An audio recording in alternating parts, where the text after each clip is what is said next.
Rajoy es un rolo de racista. Ah, pero tiene racismo histórico. Racismo social. El Rajoy, el rajado de Rajoy, que está detrás de todas las maniobras contra Venezuela. El nuevo insulto del presidente de Venezuela a nuestro presidente y por ende a todos los españoles sigue dando de qué hablar. Analizamos las 5 W de esta noticia. Empezamos ya con el qué. Nicolás Maduro arremete duramente contra Mariano Rajoy y contra el Congreso de los Diputados, sede de la soberanía nacional. El líder bolivariano califica a las Cortes españolas de corruptas y abusadoras y al presidente del gobierno de racista y de estar detrás de todas las asquerosidades que se han organizado, según ha dicho, contra Venezuela. El cuándo es importante. Palabras de Nicolás Maduro esta madrugada, hora española. Recuerden que en Venezuela son 6 horas y media menos que en nuestro país. Reacción del presidente sudamericano tras la aprobación ayer por la tarde en el Congreso de los Diputados de una resolución de condena de las detenciones políticas llevadas a cabo en el país de Maduro, donde el presidente boliviano se ha despachado a gusto contra España en su programa En Contacto con Maduro, que lleva ya 25 capítulos emitidos. Según el propio presidente, se emite en directo desde la misma casa natal de Simón Bolívar. Maduro ha dejado claro que es un aprendiz del fallecido Hugo Chávez. Podríamos añadir que es una mala copia, ya que no tiene ni el carisma ni el tirón que el anterior líder. Chávez no dejaba indiferente a nadie. Maduro, en cambio, tiene que recurrir al insulto para intentar ganar notoriedad. Es un régimen cada vez más cuestionado internamente, del que la mayoría de los analistas vaticinan que le queda poco recorrido. La reacción de Maduro se ha producido horas después, como les decíamos, de la aprobación en el Congreso de nuestro país de una resolución que pedía la liberación inmediata de los líderes opositores arbitrariamente encarcelados por el gobierno venezolano. Ante esta resolución democrática llegó la ira, la indignación y el insulto de Maduro. Esta agresión de Maduro a España la vemos en La Última W, editorial con Eduardo García Serrano.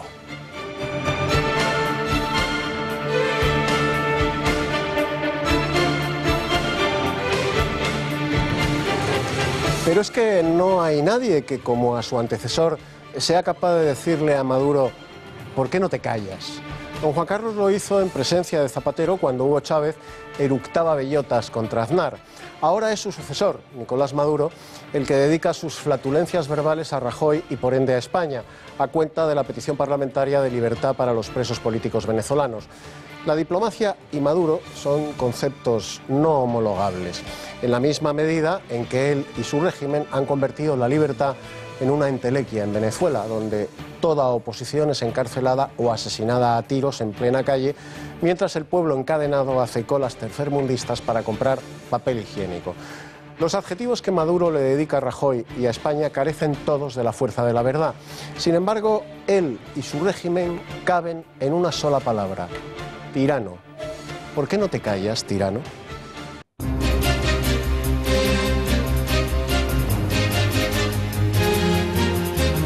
Visita oficial del rey Felipe VI al Parlamento Europeo. A la hora de saludar a los parlamentarios españoles, el monarca se ha encontrado con una sorpresa. El secretario general de Podemos, Pablo Iglesias, le ha regalado la serie de ficción Juego de Tronos en su edición de DVD. Un regalo que, según Iglesias, el monarca ha agradecido. Por su parte, el número 3 de la formación morada ha comparado al partido nazi con el PP. ¿No? Por eso digo que tenemos que hacer un trabajo muy importante de discusión para que la gente decente no vote ni al partido nazi ni al Partido Popular. Comparación de los votantes del partido nazi con los votantes del Partido Popular. Más asuntos. El Servicio de Prevención y Blanqueo de Capitales está investigando al exministro de Economía, Rodrigo Rato, por haber encontrado indicios de posible blanqueo de capitales después de haberse acogido a la amnistía fiscal del año 2012, en la que regularizó su fortuna familiar. Figura supuestamente entre los 705 casos remitidos por Hacienda al SEPLAC el pasado mes de febrero. La oposición pide la dimisión de Montoro, mientras que este defiende que actúa con Rato igual que con cualquier otro ciudadano. Al frente de los departamentos de Economía e incluso con el respaldo, cuando era presidente de Caja Madrid, a una persona que hemos descubierto hace escasas horas que se acogió a la amnistía fiscal. El maestro ha sido Rato y el estudiante aplicado ha sido precisamente el señor Montoro. Y le pido desde aquí, señor Montoro, que por decencia política usted abandone su escaño y dimita como ministro de Hacienda. Es que, como se comprueba, las investigaciones se realizan a todos, con independencia de quién es hoy o lo que haya sido en el día de ayer. del Banco Central Europeo, Mario Draghi, como ven en sus imágenes en su comparecencia de esta tarde, en la que estaba justificando el mantenimiento de los tipos de interés en la zona euro en mínimos históricos, una activista se ha lanzado sobre él y le ha arrojado papeles en forma de confeti. La asaltadora ha proferido gritos de "acabemos con la dictadura" del BCE. Es miércoles en nuestra sección Una cita con la historia. Nos detendremos en el 75 aniversario de la masacre de Katyn. Ocurría en 1940 cuando oficiales del ejército polaco, policías, intelectuales y otros civiles fueron asesinados en el bosque que lleva el mismo nombre, en Polonia, a cargo de la policía secreta soviética. ¿Cuántas personas murieron? ¿En qué contexto se llevó a cabo esa matanza? ¿Cómo se determinó la autoría del crimen? Intentaremos resolver estos interrogantes en unos minutos de la mano de Fernando Paz.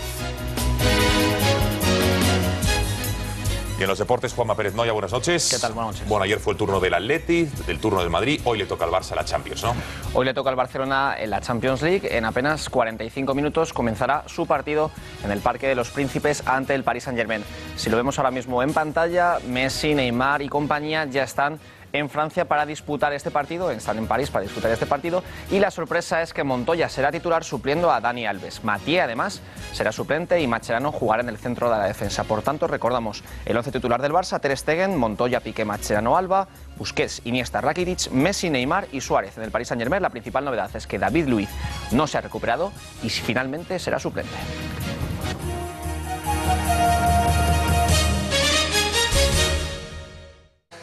El presidente de Venezuela, Nicolás Maduro, ha atacado duramente al jefe del Ejecutivo español, Mariano Rajoy, y a las Cortes Generales, sede de la soberanía nacional española.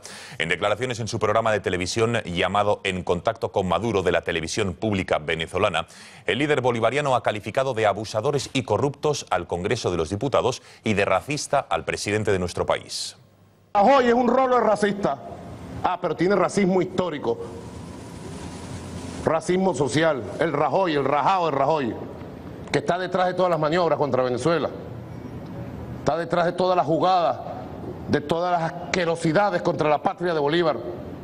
Se acabó, Rajoy, tus abusos, se acabó, ya se acabó. A Venezuela se respeta, ya basta de abusos. Que las Cortes opinan, vayan a opinar de su madre, pero no opinan de Venezuela, ya basta. Cortes de España es abusadora, élite corrupta de España. Duras palabras de Nicolás Maduro contra nuestro Congreso y nuestro presidente. ¿Por qué se ha enfadado de tal modo? ¿Qué le ha hecho estallar de esta manera? Sepamos qué ocurrió ayer en la Cámara Baja. Rosa Cuervas Mons, muy buenas noches, cuéntanos. Buenas noches, Gonzalo. Pues ocurrió algo que ya hemos visto no ha gustado nada a Nicolás Maduro. El Grupo Popular y el Grupo Socialista presentaban en el Congreso una proposición no de ley para exigir la inmediata puesta en libertad del alcalde de Caracas, Antonio Ledezma, del opositor y líder de Voluntad Popular, Leopoldo López, y de otros muchos presos encarcelados en Venezuela bajo el régimen de Nicolás Maduro. El texto pedía también que se aplicaran los derechos humanos. ¿Quiénes no lo apoyaron? Pues los amigos de Maduro: Esquerra Republicana, Izquierda Plural, Bloque Nacionalista Gallego y, por supuesto, Amaiur. Parece que no están muy de acuerdo en que la verdadera democracia llegue a Venezuela.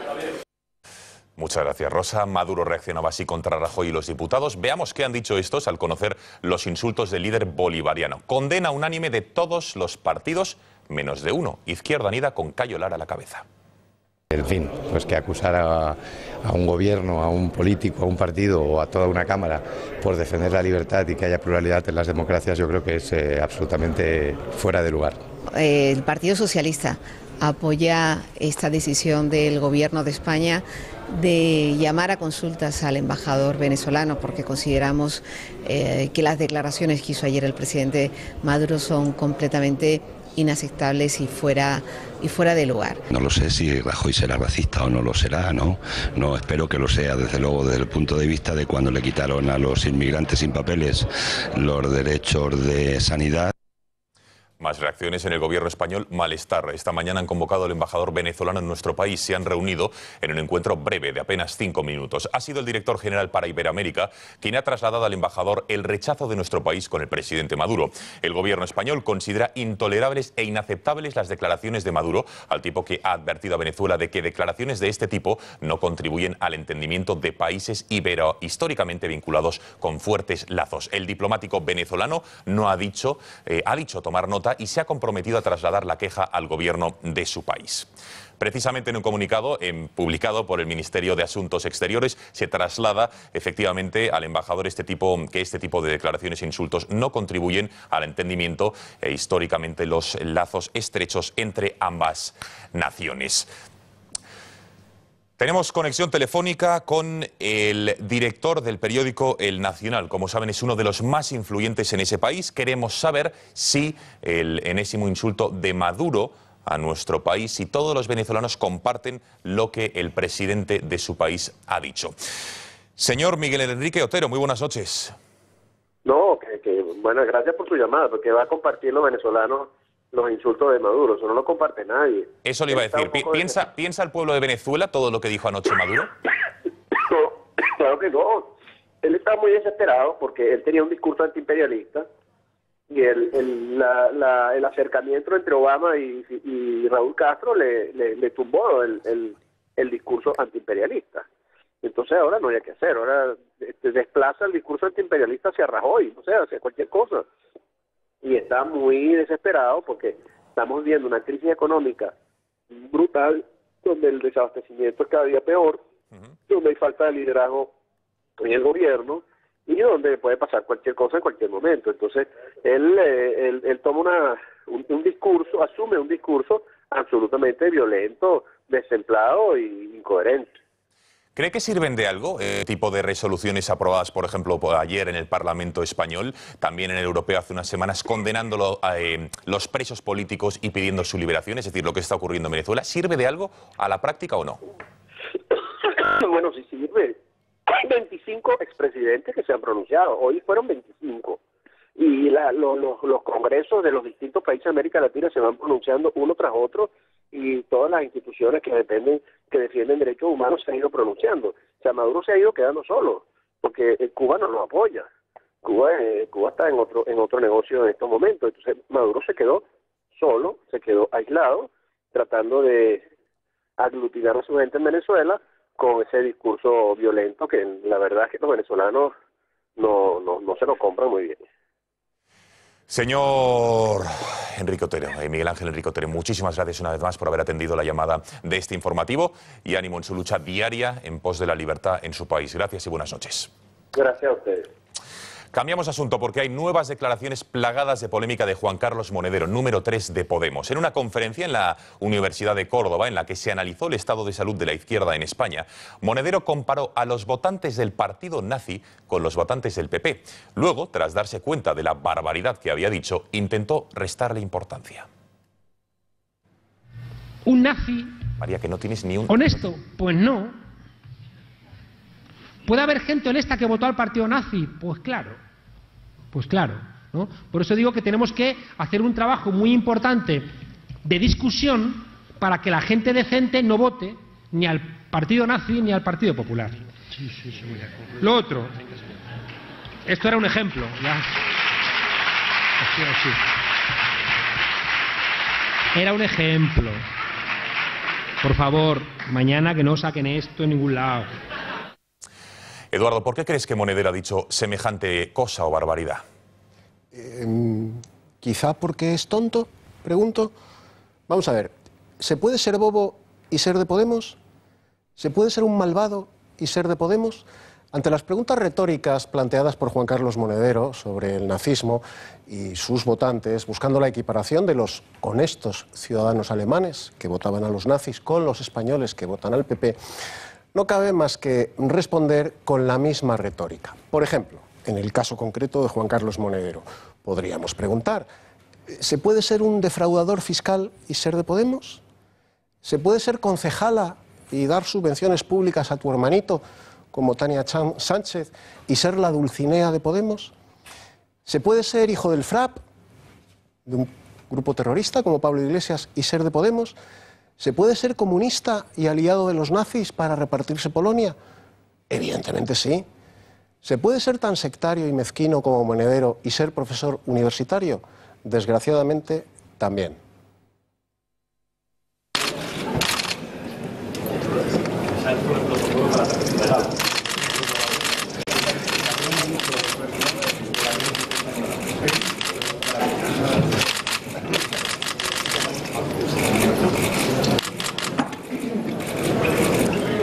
duda una de las imágenes de la jornada, la visita del rey Felipe VI al Parlamento Europeo. El monarca ha saludado a todos los eurodiputados de nuestro país. Cuando le ha tocado el turno a Pablo Iglesias, este se ha saltado el protocolo y le ha regalado un conjunto de DVDs con la serie estadounidense Juego de Tronos. Preguntado minutos después por el obsequio que le había dado al rey, Pablo Iglesias lo ha explicado de la siguiente manera. Y le he dicho que seguramente sea una serie que le guste y que le dé algunas claves para entender la crisis política en España. ¿Qué ha hablado? El número 2 de Podemos ha enmarcado el regalo a un tono, dice, de broma e ironía. Ha comparado el señor Errejón la situación que se vive en España con la de la serie, aunque eso sí, al final ha querido matizar que en España, a día de hoy, se vive en un estado de concordia. Bueno, el regalo era un regalo en un cierto tono entre broma e irónico. Creíamos que Juego de Tronos describe una situación en la que hay un orden que empieza a colapsar y se abren opciones de inaugurar un nuevo orden. En nuestra situación, España está en una situación así, aunque obviamente en una situación, y nos alegramos profundamente, digamos, de tranquilidad, de concordia, y en la que las diferencias se van a dirimir por la confianza de los ciudadanos, y en esos momentos creemos que son momentos, como refleja la serie también, momentos de audacia, momentos en los que hay que atreverse a protagonizar cambios. Y le decíamos al rey que nos parece que es una serie útil para la corona y para España. La actuación de Pablo Iglesias merece, sin lugar a dudas, la puntilla de José Antonio Fuster. Adelante, José Antonio. Vamos a ver, Lord Iglesias, lo que queríais decirle al rey, de lo que queríais avisarle a su majestad arreglando la serie de Juego de Tronos, es que hay un enano que quiere matar a la mano del rey para que su hermano pueda matar a su padre y ser rey, mientras un bárbaro del norte se cepilla a una reina dragón que en realidad lo que quiere es cortar en juliana a su hermano para que así ella pueda cruzar el mar angosto y sentarse en el trono. ¿Será que tiene un apretón? Y todo eso contando con que hay una banda de seres demoníacos que más o menos viven en Navacerrada y que hay que guardar el muro con los mejores hombres célibes que podamos encontrar porque el invierno se acerca y no hay que confiar ni en tu padre o mucho menos en tu padre. Bueno, pues así es Pablo Iglesias Turrión, el líder de Podemos. Mira, Pablo, que yo también veo series. Extraer valiosas lecciones políticas de Juego de Tronos es como analizar los rituales de apareamiento de la fauna animal viendo el show de los teleñecos. Aunque lo hayas visto en la tele, las ranas no hablan, no dirigen espectáculos de variedades y nunca, bajo ninguna circunstancia, se aparean como mamíferos artiodáctilos de la familia Suidae. O sea, que no se casan con cerdas de melena rubia. Pero así es Podemos. La nueva generación de izquierdas que viene pisando fuerte.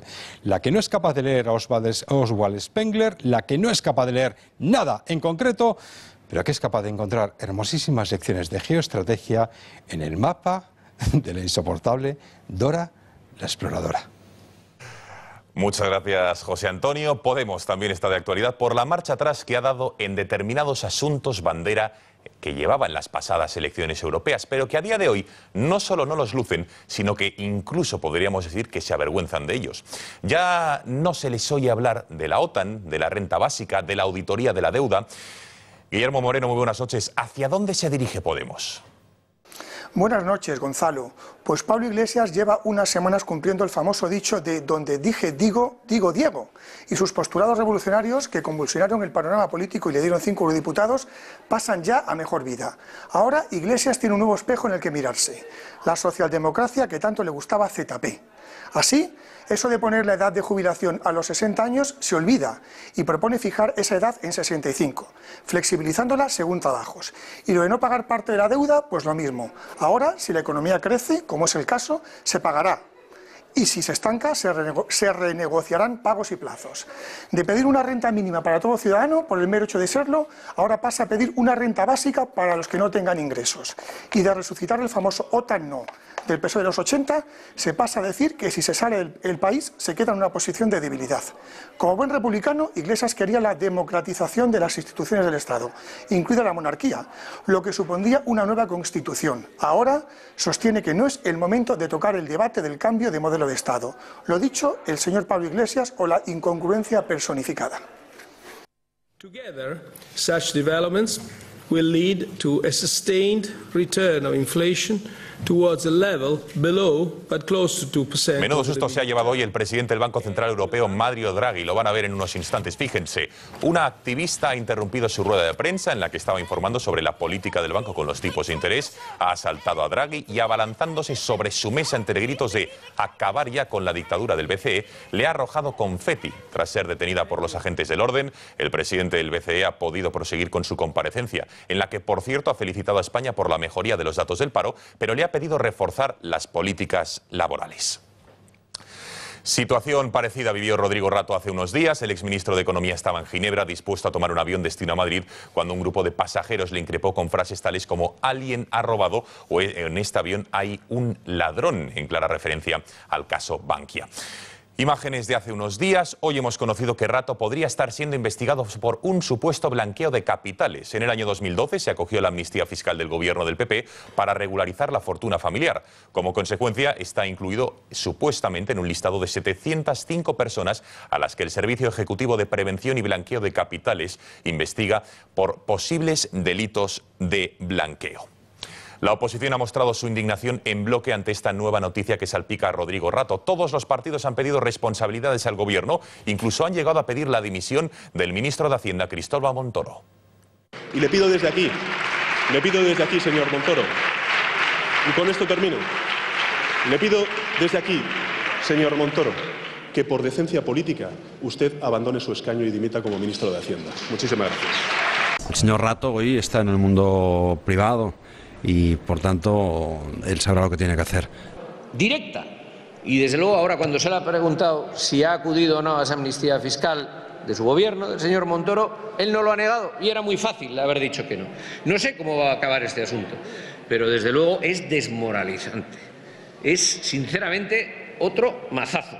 Señor ministro, es que en el día de hoy, ya que no lo cesan, que presente su dimisión, porque no ha habido un ministro en la historia de España de Hacienda que le haya hecho tanto daño al Estado de Derecho, a la democracia, a la conciencia fiscal y a la lucha contra el fraude. Usted ha sido un verdadero Atila para la Hacienda Pública Española.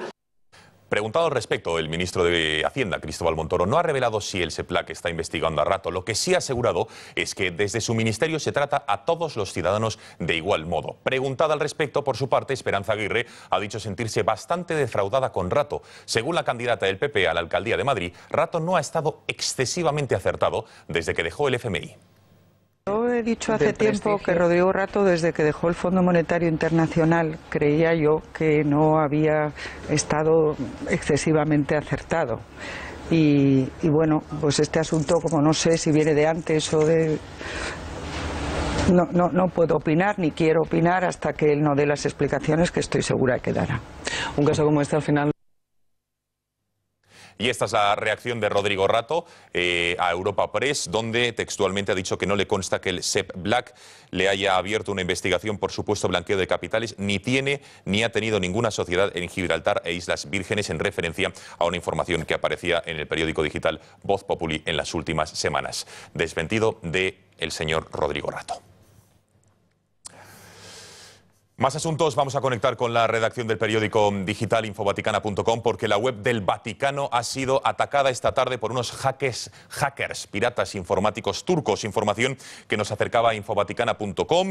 El sitio web de la Santa Sede habría caído y piratas informáticos turcos han reclamado la autoría de estos ataques delictivos. Gabriel Ariza, director de infovaticana.com, muy buenas noches. Buenas noches, Gonzalo. ¿Qué es exactamente lo que ha ocurrido?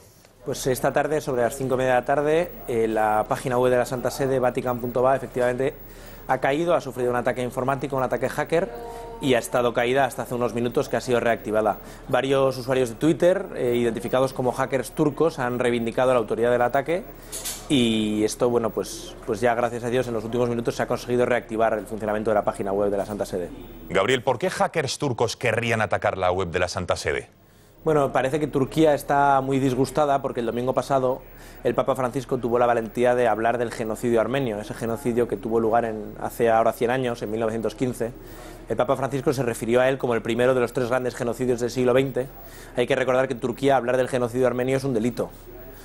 Y Turquía ha reaccionado enérgicamente a esas palabras del Papa Francisco, y ayer el primer ministro Erdogan dijo que el Papa Francisco había dicho auténticas estupideces. Gabriel Ariza, director de infovaticana.com, gracias por esta noticia de última hora. Estaremos atentos al portal que diriges para tener más noticias sobre este ataque informático a la web de la Santa Sede. Gracias y buenas noches.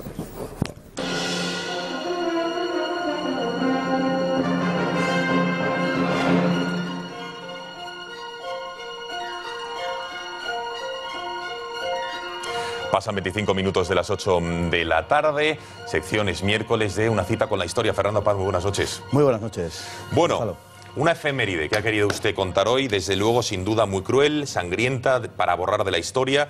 75 años se cumplen de la matanza de Katyn.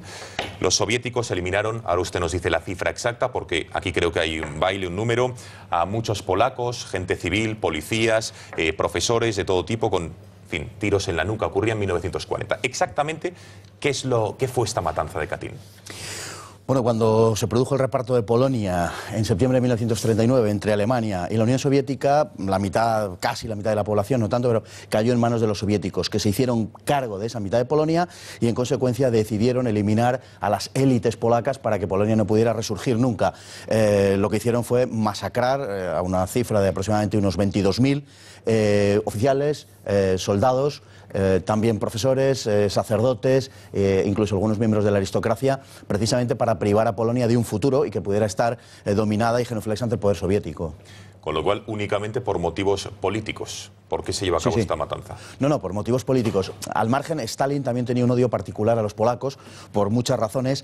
Entre otras, Polonia en 1920 había detenido la expansión del Ejército Rojo después de la Revolución Bolchevique y había sido, en definitiva, la derrota en las puertas de Varsovia en julio de ese año, lo que había frustrado la Revolución Soviética para el conjunto de Europa, ¿no? Entonces, había un odio de entrada de Stalin, que además fue uno de los que dirigió el Ejército Rojo allí en Polonia, y era una espina que tenía clavada, y una de las motivaciones, pero básicamente es una motivación política. Se trataba de cortarle la cabeza a la élite polaca. A día de hoy, 75 años después, sabemos ya la autoría del crimen, pero ¿cómo se supo en aquel entonces? ¿Cómo se determinó que habían sido los soviéticos? Preguntando, por ejemplo, ¿quién encontró esas fosas? Bueno, las fosas las encontraron los alemanes. Las fosas están muy cerca de la localidad rusa de Smolensk, que es una ciudad en el camino, en la ruta entre Europa y Moscú, a unos 300 kilómetros aproximadamente. La encontraron los alemanes en unos bosques, en fin, habitados casi exclusivamente por lobos. Son una zona muy agreste. Y los alemanes, en plena Segunda Guerra Mundial, pues sacaron partido propagandístico, lógicamente, del hallazgo de tantos miles de cuerpos, ¿no?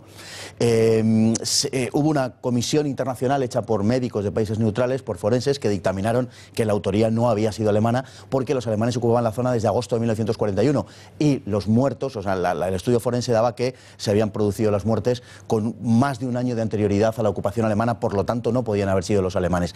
Los datos se conocieron, pero en la propia Unión Soviética no se reconocieron hasta la época de la Glasnost, o sea, hasta la época de Gorbachov. El crimen fue imputado siempre a los alemanes, solo con Mikhail Gorbachov. Ya en los últimos años, el año 86-87 fue cuando se empezó a reconocer la posible autoría soviética del crimen. Al margen, luego se descubrieron documentos de la época soviética en donde estaba incluso anotado la firma y algunas palabras de puño y letra de Stalin, dando la orden, ¿no? No fue hasta la época de Gorbachov, pero el contexto de la matanza, el hallazgo, se produjo en la Segunda Guerra Mundial, eso sí que se sabe. Entonces, ¿cuál fue, digamos, la reacción de los países aliados? ¿Supieron que habían sido los soviéticos los autores o también tuvimos que esperar hasta que Gorbachov en esa época ya se esclareció todo? Al principio tuvieron dudas razonables, porque habían sido los alemanes los que lo habían encontrado, las fosas, y en definitiva eran los enemigos, pero enseguida, tanto en Gran Bretaña como en Estados Unidos, tuvieron constancia de que los autores de la matanza habían sido los soviéticos. De hecho, el propio Churchill había conocido en agosto de 1942, de boca de Stalin, que Stalin había liquidado a 12 millones de sus campesinos, con lo cual, en fin, liquidar a 22.000 polacos no podía ser ninguna novedad, ¿no? Por lo demás, Roosevelt se ocupó un poco del tema hasta noviembre de 1944, en que tenía la reelección para obtener el cuarto mandato presidencial continuado, porque en Estados Unidos había una población de origen polaco bastante nutrida. Hasta entonces se ocupó del tema, a partir de la reelección no lo quiso tocar, y peor todavía fue la reacción de Churchill cuando dijo una frase que quizá merecería pasar a los anales del cinismo: no vamos a alterar la paz de Europa por esta cuestión de los polacos, siendo como era que la Segunda Guerra Mundial se desató precisamente por la cuestión de Polonia. Le recordaremos esta frase a Beatriz Roja, una declarada fan del señor Churchill. Fernando Paz, gracias, hasta la semana que viene. Un placer. Muy buenas noches. Buenas noches.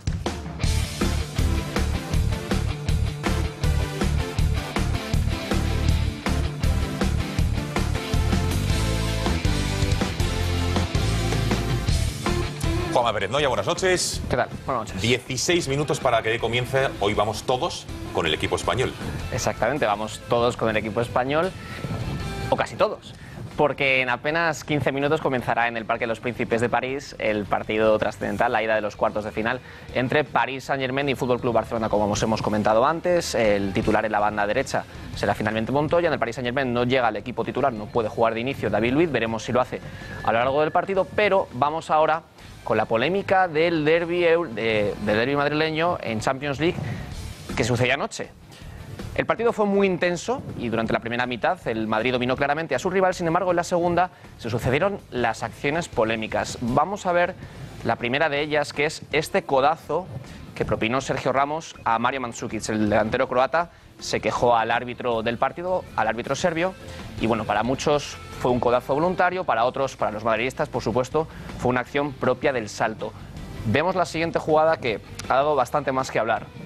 Es este incidente entre Dani Carvajal y también Mario Mandžukić. Primero es el croata el que le saca el brazo al lateral madridista y Carvajal parece que puede morder al delantero croata y luego revolverse en algo parecido a un puñetazo. Para muchos madridistas es el propio delantero el que exagera.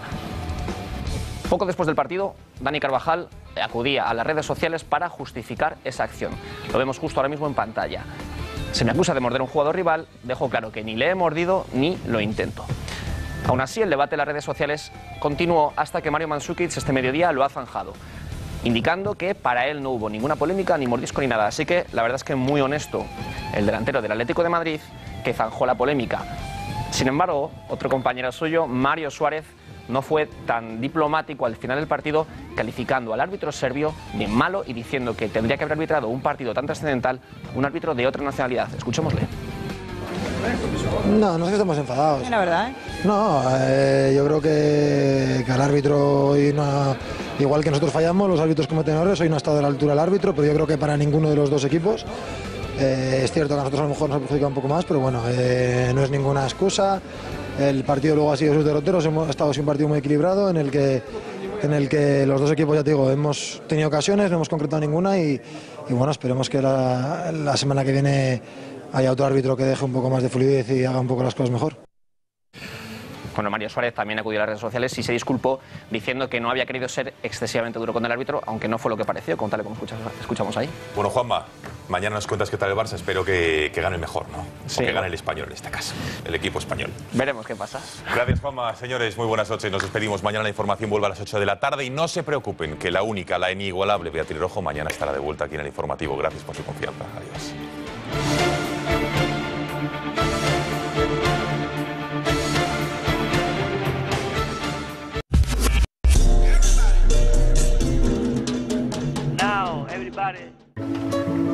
Me llamo Belén y mi charcutería es mi segunda casa. Y de una casa a otra me llevo lo que me gusta. Hoy, un jamón cocido que nos encanta por su sabor. Es natural, artesano. Mis clientes que lo prueban, repiten. Jamón al natural artesano. Lo natural es que te guste. El Pozo, contigo de principio a fin. Hola, hoy os voy a dar algunos consejos culinarios, pero no os voy a enseñar a cocinar el bacalao al pil pil. Hoy vamos a hablar de ollas y de sartenes, más concretamente de la olla a presión, nuestra gran aliada en la cocina. Gracias a esta olla podemos ahorrar hasta un 80% de la energía. ¿Y cómo es posible? Pues es muy sencillo. La olla a presión está cerrada herméticamente y la presión de dentro aumenta. Eso hace que el agua hierva a 140 grados y los alimentos se cuecen más rápidamente. Ya sabéis, si cocináis de una manera eficiente ahorraréis energía y dinero. Es un consejo de Gas Natural Fenosa, la energía que piensa. Comercios tradicionales, restaurantes, tiendas online. Con CaixaNegocios llegamos donde está tu negocio. Un gestor especialista irá a verte para ayudarte personalmente con las mejores herramientas de gestión, financiación y protección. Ahora es el turno de tu negocio. CaixaNegocios en persona. Todas las cosas importantes en la vida suelen comenzar con un sueño. El sueño de vivir la vida interpretando la música de los grandes genios en las salas de concierto de todo el mundo. Este es uno de los sueños que persiguen algunos de los nuevos talentos de la gran música que han sido seleccionados para participar en la primera edición de la Partitura Más Talent Festival. Nuevos talentos instrumentistas de la gran música que serán presentados en 9 conciertos que se celebrarán en el Ateneo de Madrid en otros tantos domingos matinales durante los meses de mayo, junio y julio. Se trata de un hito histórico, protagonizado por nuevos talentos de la música que siguen el camino de la vocación y representan la genialidad, el prodigio, la precocidad y el talento. Les esperamos en la primera edición de la Partitura Más Talent Festival, que celebraremos durante 9 domingos matinales de los meses de mayo, junio y julio en el Ateneo de Madrid. Recuerden, el talento en la primera edición de la Partitura Más Talent Festival.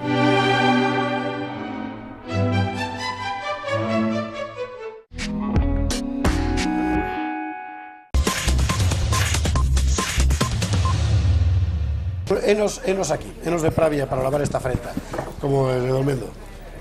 Muy buenos días. Buenos días. Buenos días a todos menos a uno. ¿A él? No, no. Ah. No tengo por qué concretar, es una... Bueno, yo soy José Javier Esparza, buenos días. Jaime Sansegundo. Encantado. ¿Qué le parece? Me parece fantástico. ¿Por qué traigo a Jaime Sansegundo? No lo sé, pero seguro que es por alguna magnífica razón. Le voy a dar una explicación muy sencilla. Yo soy navarro. Bien. Y los navarros, a los navarros, cuando comemos, nuestro tema favorito de conversación es ¿qué vamos a cenar? Bien. No sé por qué los navarros piensan eso, porque en Valencia ocurre exactamente igual. No sé por qué usted habla de pensamiento y navarro, ya sabe. Ya, efectivamente.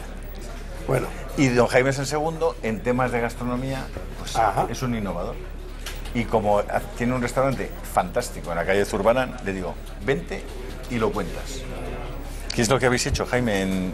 ¿Qué restaurante es este de Madrid? Eso me lo ha dicho hace 5 minutos. Sí. Es decir, hace 5 minutos me ha dicho. Bueno, a mí ni me lo ha dicho. Se lo he dicho. Las cosas son así. Estaba precisamente en el restaurante. Estamos improvisando, Esparza. Sí. Bueno. Y me ha dicho, dice, vamos, en un momento, vente conmigo. Y lo siguiente ha sido, estamos en directo. Así ¿Qué te parece? En directo estamos. Y se ha atrevido. O sea, eso dice mucho de él. Y además dice que sin anestesia. Perfecto. Sin anestesia. En la calle Zurbarán. Que eso ¿En qué número? Calle Zurbarán, número 18. 18. Bueno, pues han abierto un restaurante que es una pasada y que traen unas cosas... ¿Y cómo se llama? Bueno, ¿qué se llama Restaurante Eguinoa. Eguinoa. Llevamos solamente desde el día 2 de marzo. Pero bueno, en este ¿Y ya tiempo... se lo ha comido todo? Sí, bueno, no, ¿qué va? Yo como muy poco, no ha podido llegar a todo lo que tenemos en la carta, pero a muchos sí. Y además ya es un defensor no solamente de los platos de la cocina navarra, sino del resto de la cocina que tenemos. ¿Y qué más cocina hay? Cocina navarra, vamos a hablar en serio. Sí. O sea, bueno, ¿qué cocina hay específicamente navarra? Bueno, una cocina navarro, ni los espárragos. Bueno, cocina y navarra es una reiteración. Sí. Desde el punto de vista lingüístico. Sí. Cocina valenciana es un oxímoron. Bueno, lo más importante... Desde luego. Y le tengo que contar un día lo que el otro día me quiso hacer pasar por paella. Que era un arroz madrileño. Bueno, pues esta mañana... muy chulitos los valencianos. Esta mañana, precisamente, nos ha dado la receta a nuestro del arroz con almejas. Una receta maravillosa que la vamos a poner en marcha en breve. Vamos a ver si realmente nos gusta tanto como le ha gustado a él. Sí, entiende de cocina. Podría cocinar yo, lo que pasa es que por modestia no lo voy a hacer. Vamos a dejar la tontería. Carta. Bueno, vamos a ver, tenemos, como hemos cogido el restaurante que ya estaba funcionando, hemos respetado la carta que tenía anterior también y hemos empezado a cambiar, innovar. Hemos ido poco a poco. Entonces, la cocina que existía hasta el momento era cocina de mercado, cocina contemporánea, cocina de fusión y punto. Entonces, nosotros tenemos... Vamos a decir, tenemos otros 3 restaurantes en el País Vasco. No están improvisando, ¿eh? Sí, y en esos 3 restaurantes ya teníamos una cocina muy elaborada. ¿Qué hemos hecho? Claro. A estas 3 cocinas que decimos, a la de mercado, a la contemporánea y a la de fusión, hemos añadido la cocina vasca. ¿Puedo hacer una pregunta impertinente? Impertinente no. ¿Eso de la fusión no es una excusa para hacer lo que uno le da la gana? Pues yo creo que sí. Podríamos llamar cocina de innovación. Yo creo que en España, con tan buenos cocineros como hay, una de las cosas buenas que hemos hecho es incorporar a nuestra cocina tradicional, la navarra y todo lo demás, nuevas ideas nuevas sugerencias de todos los chefs que están llegando y